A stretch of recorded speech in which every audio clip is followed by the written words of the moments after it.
irú kí lè yẹ ọmọ ní fowó ṣe kéré olónílé lálejò ẹjọ́ ẹ̀yin ọmọ Ọ̀ṣun state àgàgà ní Odò Ọ̀tìn ṣe bá wa gbúrò kábíyèsí ọba Isiki Alasa Ọ̀fàsí àwọn ni o kábíyèsí ti sásálà fẹ́mi wọ́n ti sá kúrò pálásì o kí ló dé wà ní kí ló dé Hon.Wale Egbedun náà ní spíkà àwọn ní House of Assembly lọ́ṣun òun ló lé kábíyèsí Alasa kúrò pálásì ló tírẹ́tì wọn wípé ọlọ́pàá ń bọ̀ wá gbé wọn wọ́n ti lọ dá sí nǹkan tí kò yẹ kó dá sí wọ́n ti ganu sí débi tán ní pé kábíyèsí ń gbé àwọn ṣépè kò sí nǹkan tí wọ́n ṣe lórí wípé wọ́n ní Hon.Wale Egbedun ńṣe ló lọ arrest bọ̀bọ̀ kan unlawfully tán dẹ̀ fi ọwọ́ látọ́nà fi gbá bọ̀bọ̀ yẹn torí kò lé níyàn títí tán fi ṣe ọmọ yẹn dé prison òun náà gbé kéèsì lọ bá kábíyèsí ni kábíyèsí dẹ̀ pé Hon.Wale Egbedun pé àwa má ṣe bó ti tó má fọwọ́ ọlágbá lójú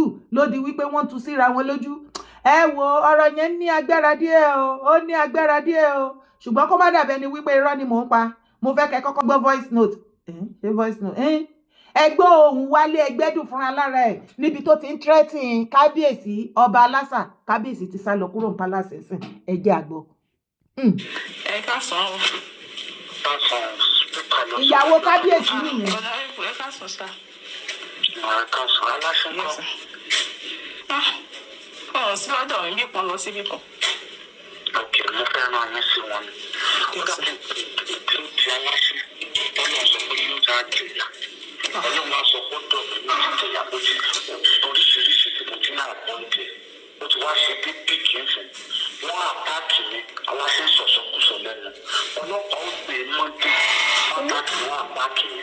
Tábà bí ga ibi tó bá bàtà rẹ̀ sí. Tó bá wá sáṣì máa ní kàn náà rìn ní. Aláṣẹ tó kẹ̀kẹ́ lé mi lánàá, ó ṣépè lé mi. Ló yà ní ìsinmi. Ẹ ní sùúrù Hon.Wale ẹ ní sùúrù. Bí alájà rẹ̀ ti àtàwọn. Àní ẹ ní sùúrù ẹjọ́ dúró ẹ ní sùúrù sàrẹ́ dúró. Ó lórí ẹ̀ lónìí tí ó dúró ní wọ́n á sì tì wọ́n lé lọ́ta. Ẹ ní sùúrù Hon.Wale. Gbogbo ibi tó bá máa dára sí ìdí olóògùn ẹ̀ gbogbo òkú tó bá dé ó tètè bẹ̀rẹ̀ sí ìsàlọ́. Ẹ ní sùúrù Hon.Wale ẹjọ́ ẹ gbọ́ ti tèmi náà. Orí burúkú tọ́lọ̀ ni yóò ṣe. Ọlọ́run ló tọ̀ mí yóò ṣe. Ọlọ́run ò ní jẹ́ Hon.Wale ẹ ní sùúrù ẹ ní sùúrù. Ẹjọ́ tó ní gbogbo agbára tó ní ẹranko tó lórúkọ rere kankan. Hon.Wale ẹ dúró. Hon.Wale ẹ wo ẹ dúró. Ṣé rí ẹ ní sùúrù sà? Ẹ ní sùúrù ọtí ẹ wá sí lọ́dọ̀ mi. Ẹ ní sùúrù ẹ jẹ́ kémi ẹ̀sìn. Ẹ jẹ́ kí n explain lọ́nà pé wọ́n sílé ọ́ travel ni. Ẹ ní sùúrù Hon.Wale ọ̀nà òní ẹ dúró ọ̀nà àjẹpọ̀jà fún gbogbo ẹ dúró wàláì kò rí bọ́ ẹ ṣe rò ó. Àní ẹ ní sùúrù Hon.Wale ẹ ní sùúrù kò tí ì tó yìí ẹ ní sùúrù.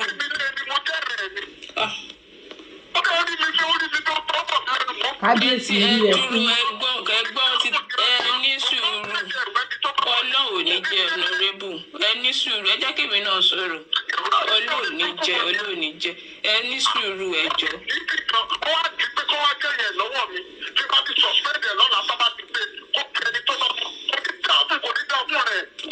Ọlọ́run ò ní jẹ́ Hon.Wale ẹ dúró wàláì kò dẹ̀ wá rí bẹ́ẹ̀ ṣe rò ó Ọlọ́run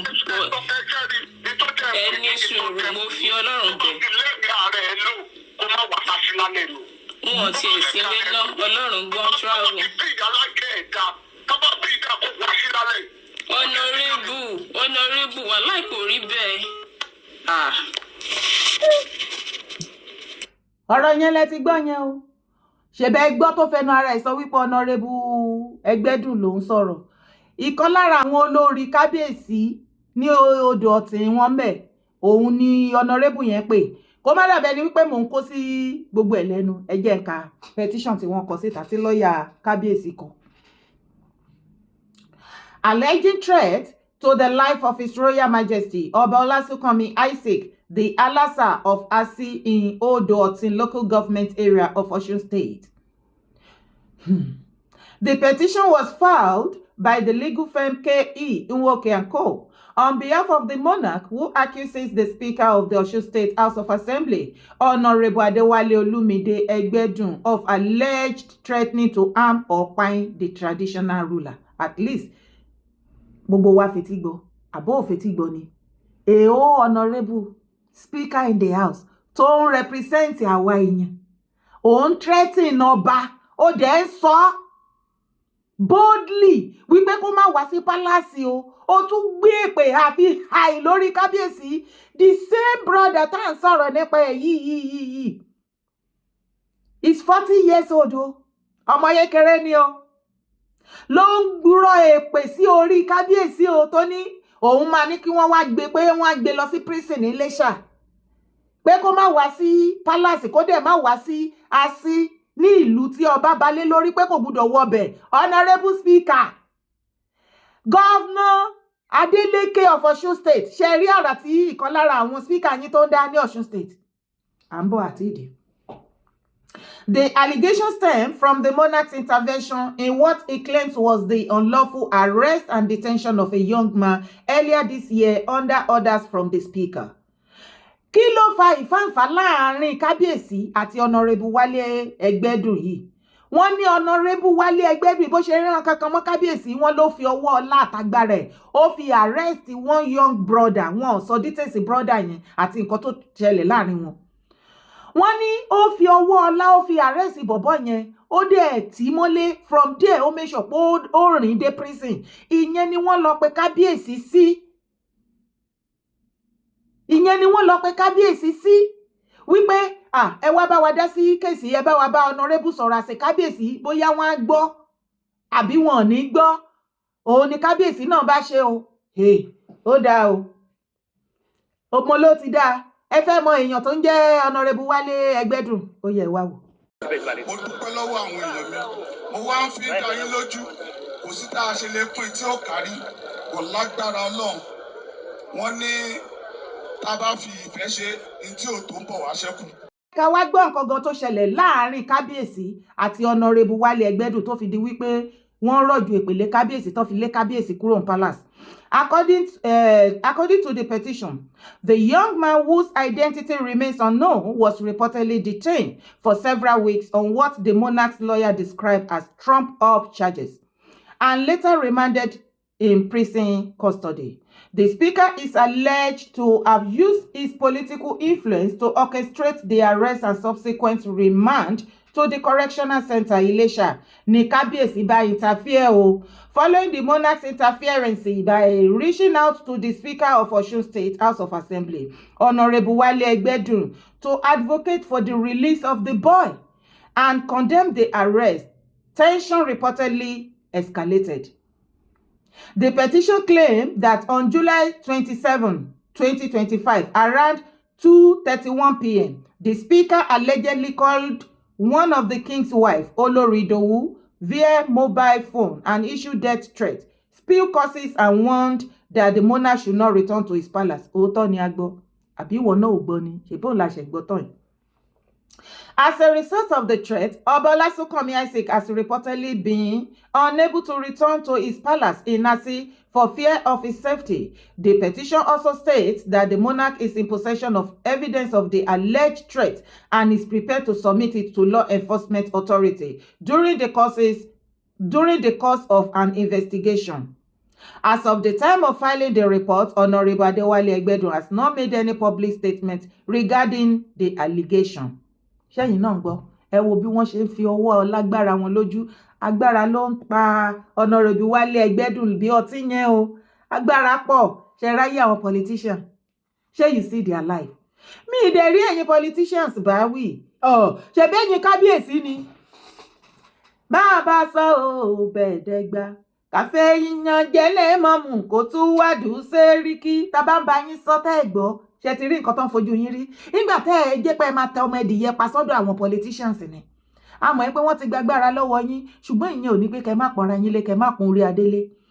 Ẹ jọ̀ọ́, kí ni Honorable Wale Egbedun gbé mi tó fi ń ròjò èpè burúkú bẹ́ẹ̀ yẹn lé orí kábíyèsí ó kíngí ìṣe kíngí yín? Àrífín pọ̀ o. Kí ló dé? kò tí láì ṣe gómìnà èmi gan ò tí rí gómìnà tó lóun ní problem pẹ̀lú ọba nílẹ̀ Yorùbá tó rọ̀jò ìpìlẹ̀ wọn lórí kí ni ká sọ wípé ó ń ṣe Hon.Wale Egbedun àbẹ́yìn ò gbọ́ bó ṣe ń sọ̀rọ̀ ni tó ṣe ń bú kábíyèsí yẹn ṣàkàṣàkà ó tún wá ṣe the worst part of it lábẹ́ òfin òun tírẹ̀tì láìfò èèyàn ìyẹn gan lásán ó yẹ kán ti gbé Hon.Wale Egbedun tí gbogbo èèyàn dẹ̀ gbọ́ kábíyèsí ọba Isaac nǹkan tẹ́ ṣe kò sí nǹkan tó bàdé ń bẹ̀ wọ́n ní dìmánà Wale Egbedun ó fi ọwọ́ agbára ó fi arrest bọ̀bọ̀ kò ó dẹ̀ fìyà jẹ tó ó hand over fọlọ́pàá wọ́n fìyà jẹ from there ó mẹ́sàn pọ̀ sin bọ̀bọ̀ yẹn dé prison ìyẹn ni wọ́n lọ bá kábíyèsí pé kó bá wọn dá sí kábíyèsí sì pé Hon.Wale Egbedun pé má ṣe bó ti tó má fìyà jẹ bọ̀bọ̀ yìí ló bá tán o ìyẹn ló bọ́ sí etí òdì létí Wale Egbedun ṣe mọ̀ pàgbára ń pa bí ọtí bó ṣe gbé parí nìyẹn ẹbẹ ẹgbẹ́ tó sọ wípé kábíyèsí gbóhùn ṣépè ẹ bá tẹ̀ wá gbéra yín ṣépè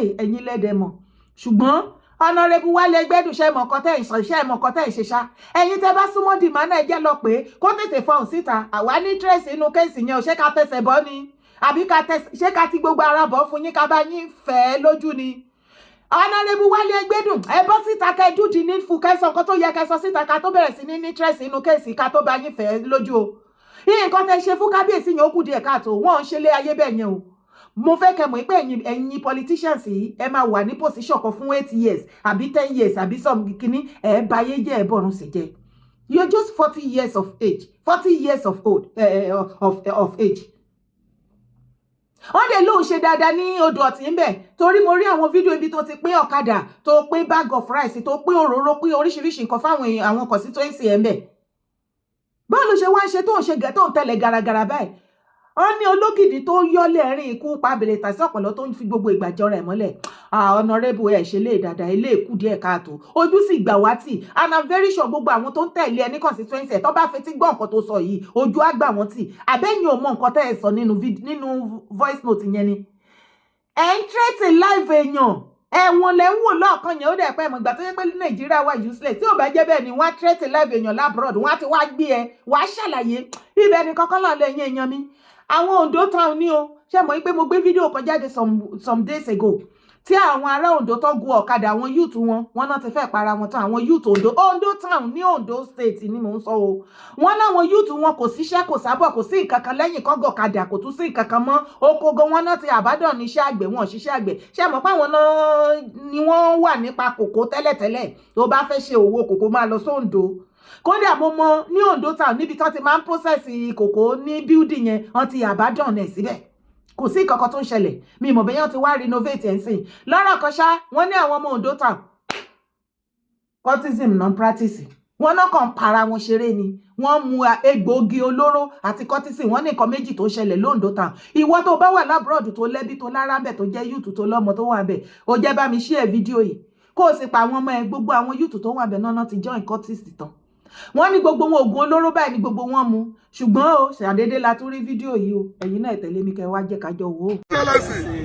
orí mi sàn Ayedatiwa the governor of Ondo state sir abẹ̀yìn lórúkọ náà ẹjọ́ àwa youth Ondo west ẹ bá wo stadium wa ẹ bá wa ṣe the only thing tó lè unite gbogbo ọ̀dọ́ tí ò ní sí gílì mọ́ l'Ondo òun ni sport tí a ní para wa mọ́ ẹjọ́ ní orúkọ Ọlọ́run lábẹ̀yìn iṣẹ́ sẹ́yìn ẹjọ́ ìṣàdúrà bá wa ṣe stadium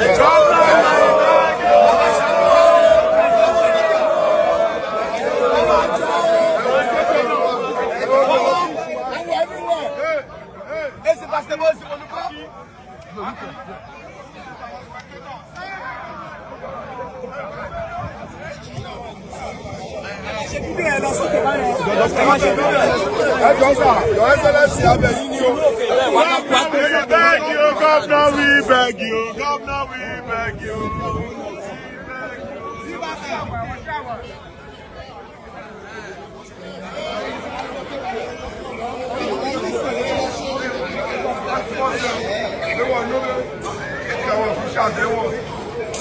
Your Excellency, I beg you. Ó ti rọrùn ẹ̀wọ̀ sọ́jọ́ bu wa ẹ̀wọ̀ bí táwọn officials ń jáde kò bọ́ sí bọ́ ẹ̀wọ̀ gbogbo àwọn seat abẹ̀yìn nínú ọlá ńlá yín ẹjọ́ ẹ̀wọ̀ gbogbo seat Ondo West láwà Commissioner for sports, Jota. Stadium wa ò bọ́ sí mọ́. Ṣé ẹ rí ayé? The same governor tí gbogbo yín wá dọ̀bálẹ̀ àbí káwa náà bá wọn fìkúnlẹ̀ gé ni. Governor Ayedatiwa orí mi sàn o. Àwa náà ti bá wọn kúnlẹ̀ ń bí. Bọ̀ ó kàn dàbẹ́ ni pé lójú ti tèmi bẹ́ ni pé kò yé wọn ni o. Wọ́n gbé parí ni o. Àbí kílẹ̀ ni mo sọ ìyẹn èèyàn mi. Ẹ jẹ́ àẹ́pù wọn bóyá ta bá sòótọ́ ọ̀rọ̀ fún wọn. Bóyá ọpọlọ wọn á ṣí. Ẹ̀yin tẹ wá láti Ondo ẹ bá mi bá wọn sọ̀rọ̀ kẹ́ bá mi advice wọn. Àbẹ́yìn ò ráwọn youth. Wọ́n lè ń ṣe cultist. Ẹ ń para yín. Ẹ yẹ àyè bùkà gbogbo ẹ̀. Ẹ tún wá mú dúró. Ẹ tún wá sọ oògùn olóró. Drug ẹ wá sọ di habiti. Òun lẹ wá yàn láàyò. Ẹ ṣiṣẹ́, ẹ ṣe kankan, ẹ ń para yín, ẹ mú oògùn olóró. Ẹ wá ń wò wípé ọ̀nà wo lẹ máa fi stop láti máa para yín. Kí Governor Ayedatiwa of Ondo State kó wá bá yín renovate stadium yín l'Ondo. Ondo ìyọ ẹ̀rọ lọ́wọ́ ara mi sí Bumasho. Tó bá ti renovate stadium yẹn, wọ́n á wá ṣí ṣọ́ọ̀pù síbẹ̀ fún yín. Wọ́n á kọ́ iṣẹ́, wọ́n á bẹ̀rẹ̀ sí ní create job sínú stadium tẹ́ máa jí láàárọ̀ tẹ́ máa rí ṣe. Bọ́ síta kẹ́ ní pé kí wọ́n bá yín create more job. Àbí àwọn nǹkan tó bá jẹ́ wípé ó ń fa ìdojúkọ tí ẹ fi ríṣẹ́ ṣe. Àbí ẹ̀yin ò mọ̀ wípé ọwọ́ tó bá dilẹ̀ lè ṣú yá lónìí. Ríṣẹ́ ṣe ni òun lẹ ṣe join ibi cultist. Ṣé ẹ rò wípé èèyàn tó rí ẹ pé tó normal tó wà okay tó bá lọ join cultist á fọpọlọ ṣe gan? Ẹ̀yin tẹ́bi ipa tí ìyà ń jẹ tí oúnjẹ àárọ̀ ò bá tọ̀sọ̀tọ̀sọ̀ ò bá ta létẹ́ ìjámọ̀ kankan ẹ̀yin náà bá wọn join cultist. Oh God. Ẹ̀yin náà tí oúnjẹ ẹ̀rọ oúnjẹ tó wà nọ́ríṣì tẹ́ ẹ̀rí jẹ. Ẹ mú egbògi olóró. Ẹ wá ní ká ẹ lè stop láti má máa para yín mú. Àsì wípé ó kan gọ́vnà bẹ́ ṣe ń para yín. Kí ló kàn? Ẹ yo tẹ́ ká ẹ̀dẹ̀ má mú egbògi olóró mọ́ kó wá tún stadium ṣe. Stadium lẹ need. Mi ò sọ wípé kó má tún stadium ṣe o. Ṣé wá ara yé yín báyìí. Tá bá advice yẹn kì í gbọ́. Ṣé báwọn gọ́vnà ló ti dọkọ̀ ìyá yín mọ́ yín lọ́wọ́ tẹ́ wá ń dọ̀bálẹ̀ tẹ́ nà tán straight yìí báyìí. Tẹ́ sọra yín dalangba. Tẹ́ ń dọ̀bálẹ̀. Ẹyẹ ń lọ sókè lẹ́ ń lọlẹ̀. The same honor Governor Ayedatiwa orí mi sàn l'Ondo State tó wá campaign fún yín tó wá bẹ̀ yín kẹ́ dìbò fóun kẹ́ gbóhùn débẹ̀. Ó ti wá débẹ̀ nsìn, ó ti wá mú ìdọ̀bálẹ̀ dání láti wá ṣiṣẹ́. Gbogbo nǹkan tẹ́ ní kó wá ṣe báyìí. Gbogbo ẹ̀ ló máa promise yín gbà tó ń campaign o. Ìgbà ẹ má worry ó máa transform Ondo State ara campaign gbogbo wọn ni wọ́n ya wèrè gan. Ẹ̀yin tẹ́ ṣe ń believe wọn during the campaign ẹ̀yin gan lẹ́ni ègbé. Wọ́n á fún yín níná, wọ́n á fún yín lómi, wọ́n á transform state yín wá ṣe gbogbo ẹ̀. Èwo ló ti ṣe nǹkan tó promise ní during the campaign nù yín rí. Ẹ wá. Ìgbà tẹ́ ń ṣe ìdìbò fún Governor Ondo State a rí yín all eyes were on you ẹ̀yin ọmọ Ondo State. Ẹ tàbó yín ni náà. Ni mo tẹ̀ ń sọ ẹ dọ̀bálẹ̀. Ìdọ̀bálẹ̀ yẹn mo ti wá padà jí sí. Ìdọ̀bálẹ̀ yẹn ni kọ́kọ́. Ìdọ̀bálẹ̀ nìkan ò lè tán ọ̀rọ̀ tó wà lẹ́ yìí. Ṣé ẹ fẹ́ gbọ́n lọ́nà tó dáa ni ẹ máa learn in a very hard way. Ẹ gbé ẹbọ sí Governor Ayedatiwa orí mi sàn ẹ sọ fún wọn pé ìdọ̀bálẹ̀ yẹn ò ti tó. Kọ́ lọ gbé ẹbọ kàǹkà tí ń kágó láyà báyìí kan gbé wá fún yín. Àbí kan máa fẹ́ ahọ́n lá ilẹ̀. Torí ẹ ti róko lóko kún sílẹ̀ tẹ́lẹ̀ kẹ́ tó gbẹ̀pà sí. Ṣebí ìgbà tí wọ́n ṣe campaign election tó fẹ́ dìbò tó ń campaign tó ń parọ́ fún gbogbo yín ijó ìdìbò ṣe bẹ́ẹ̀ ta ìbò ni ṣe irọ́ mu pa. Ondo State highest bidder lẹ́ṣẹ̀ o. Ṣé mọ̀ pé other state báyìí wọ́n ta ìbò wọn bíi 2,000 5,000 l'Ondo State àwa rí. Màmá kan ti ẹ̀ sọ dáadáa wípé 10,000 làwọn ta tiwọn o. 10,000 tí ìtàn o. Lọ́dọ̀ yín àgbọ̀ ní Ondo State parí ẹlòmíì ó ta tiẹ̀ ní 20,000 naira. Ẹ máa lọ máa mú mi sí yẹn kọ́tà ẹ máa ná for good 4 years yẹ àkọ́kọ́ nìyẹn. Ṣé lẹ́ẹ̀fẹ́ gbọ́n ni? Ẹ máa gbọ́n ní ọ̀nà tó máa tough. Tó bá bá yín sọ̀rọ̀ ọ̀rọ̀ òun yé yín bọ̀rọ̀. Look at your life. Ẹ wo àwọn youth bó ṣe waste away. Tó bá dé ìyá wọn lẹ́yìn lògo ọjọ́ ọ̀la tó ti mẹ́go egbògi olóró tó ti rí rádaràdà tí ò mọ̀ nǹkan ti ṣe gan ò mọ̀. Kò sí nǹkan kan. Ìgbà tí ọwọ́ tó bá ti dilẹ̀ òun lè ṣùn yálò. Ṣẹ̀ra yẹn yẹn tún para yín mọ́pọ̀mọ̀pọ̀mọ̀ ètè ìyà. Tó bá tún ti yá Ayedatiwa tún nídìí yẹn á tún release owó kékeré fún yẹn ẹ máa jà fún ẹ tún wá máa campaign fún bẹ́ẹ̀ yẹn wá bí ẹ ṣẹ̀ṣẹ̀ bẹ̀rẹ̀. Ẹ bá mi advice wọn kí tí l'Ondo ó sàn o. Orúkọ tèmi ò yí padà. Yèyé dára kó owó èkókó di mò ń jẹ má gbàgbé láti support brand mi. má máa gbé nǹkan parí. Àtúnṣe ilẹ̀ Yorùbá lèmi wà fún, mi ò lọ́tà nílẹ̀ Yorùbá. Jẹ́ ká jẹ́ join hands together and make Yoruba land great again. Má gbàgbé láti bá mi thumb up on my video, bá mi like ẹ̀, drop your comments, bá mi share video yìí kó dé ọ̀dọ̀ gbogbo àwọn tó yẹ kó dé, especially ọ̀dọ̀ Governor Adeleke lọ́ṣun, torí kí Kábíyèsí Alasa wọ́n lè tètè padà sí palace, àti wípé kí Hon.Wale Wale Egbedun kó má lọ pa wọ́n. Hon.Wale Wale Egbedun ká tó máa lọ, àti wá fi Kábíyèsí Alasa Ọ̀fà sí ní Ondo Ọ̀tìn. Gbogbo ọmọ Yorùbá both home and abroad àti fi kọ́ yín lọ́rùn. Tí nǹkan bá ṣẹlẹ̀ sí Kábíyèsí Alasa yẹn, Hon.Wale Wale Egbedun, ìwọ ló ṣe o. Gbogbo ọmọ Yorùbá ṣé ti mọ̀ bẹ́ẹ̀, ẹ bá mi kọ síbi comment section pé Wale Egbedun tí nǹkan bá ṣe Kábíyèsí, ìwọ ló ṣe. Kò jù bẹ́ẹ̀ lọ. Bye.